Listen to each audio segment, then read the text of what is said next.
আমার কাছে যতটুকু খবর আছে উনি কোনো বিধানসভায় টিকিট পাবেন এবং গ্যারেজ হওয়ার খুব সম্ভাবনা 2026 নির্বাচনের আগে গ্যারেজ হতে পারে, এতটুকু আমি বলে দিই। কে যে হারমাতের কথা আপনারা বলছেন সেই হারমাতকে উদ্দেশ্য করেই আমি বলছি তিনি গ্যারেজ হতে, উনি নিজে 2026-এ টিকিট পাবে কিনা উনি নিজেরটা নিয়ে আগে চিন্তা ভাবনা করবেন যে উনি কোন জায়গায় আছেন। মানে তিনটে পার্ট, মানে ত্রিমুখী লড়াই আমার ক্ষেত্রে এই যে তুমি যার জন্য আমি সিকিউরিটি ছাড়া আমি ভাঙড়ে যাব। বলবে আপনি ভাঙড়ে কবে ফিরছেন? আমি খুব শীঘ্রই ভাঙড়ে যাব, আচ্ছা, কারণ ওপর নেতৃত্বের সঙ্গে আমার অলরেডি কথাবার্তা মিটে গিয়েছে।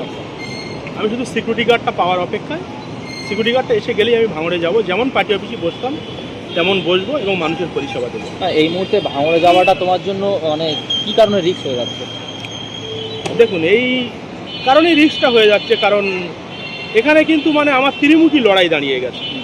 মানে একটা হচ্ছে আইএসএফ ভার্সেস রফিকুল ইসলাম, আর একটা হচ্ছে যে বিগত দিনে যারা শাসক দলে ছিল, যারা ভাঙড়কে অত্যাচার করেছিল, যারা প্রকৃত তোলাবাজ, তাদের থেকে একটা দিক পার্ট চলে আসছে, আর একটা হচ্ছে শওকাত পার্ট। মানে তিনটে পার্ট, মানে ত্রিমুখী লড়াই আমার ক্ষেত্রে এই যে তুমি যার জন্য আমি সিকিউরিটি ছাড়া আমি ভাঙড়ে যেতে পারছি। এই যে তুমি একা একজন নেতা, এই সমস্ত নেতার বিরুদ্ধে একেবারে যুদ্ধ ঘোষণা করে দিয়েছে, পেরে উঠতে পারবে? না দেখুন, একটা কথা বলি আমি, যার জনসমর্থন আছে তার কাছে লড়াইটা কিছু না। জনগণ কিন্তু নেতাদের জন্য শেষ কথা বলে, যার কাছে জনগণ আছে সে সবাইয়ের সঙ্গে লড়াই করতে পারে। সুতরাং ভাঙড়ের মানুষ আছে আমার সঙ্গে। একদিকে বলছেন যে শওকত মোল্লা বলছেন যে রফিকুল ইসলাম এলাকায় আসলে এলাকায় তো ঢুকতে দেবে, এই ধরনের কথা বলছেন, কি বলছেন?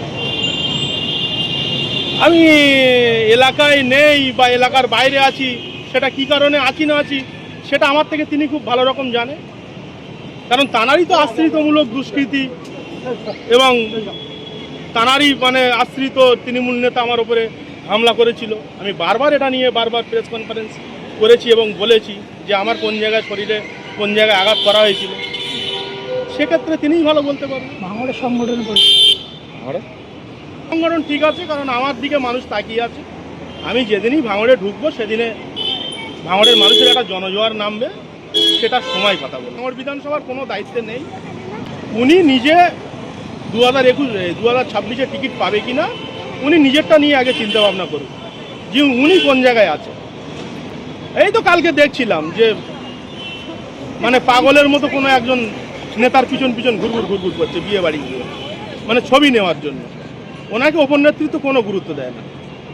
অবজারভার মডেল বলে কোনো কিছু নেই। এটা আমাদের দলের যিনি সেনাপতি, যিনি অধিনায়ক অভিষেক বন্দ্যোপাধ্যায় নিজেই বলে দিয়েছে যে দলের কোনো মানে অবজারভার বলে কোনো মডেল নেই।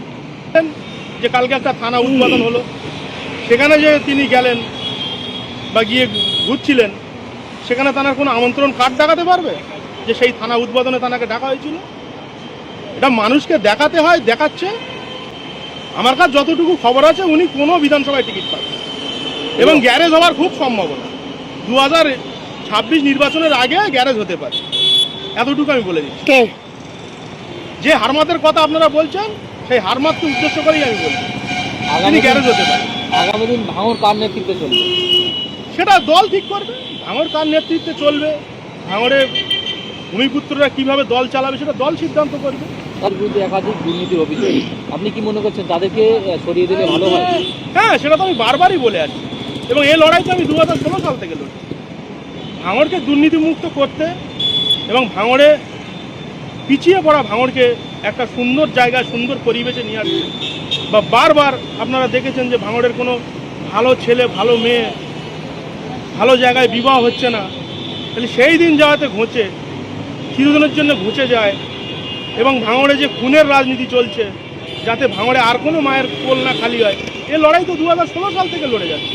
কিন্তু 2026-এ খেলাটা একদম অন্যরকম খেলা হবে, ভয়ঙ্কর খেলা হবে। তাহলে আগামী দিন ভাঙড়ে মানে কোন দল জিততে পারে? না, ভাঙড়ে শাসক দল জিতবে এবং ভাঙড়ের ভূমিপুত্রদের দ্বারাই জিতবে, সেটা দল ঠিক করবে। খুব তাড়াতাড়ি দল সিদ্ধান্ত নেবে। ভাঙড় কি বহিরাগত মুক্ত করতে চাইছেন? একদম ভাঙড়ে বহিরাগত মুক্ত আমি করতে চাইছি এবং দলও সেটা নিয়ে চিন্তা ভাবনা করছে।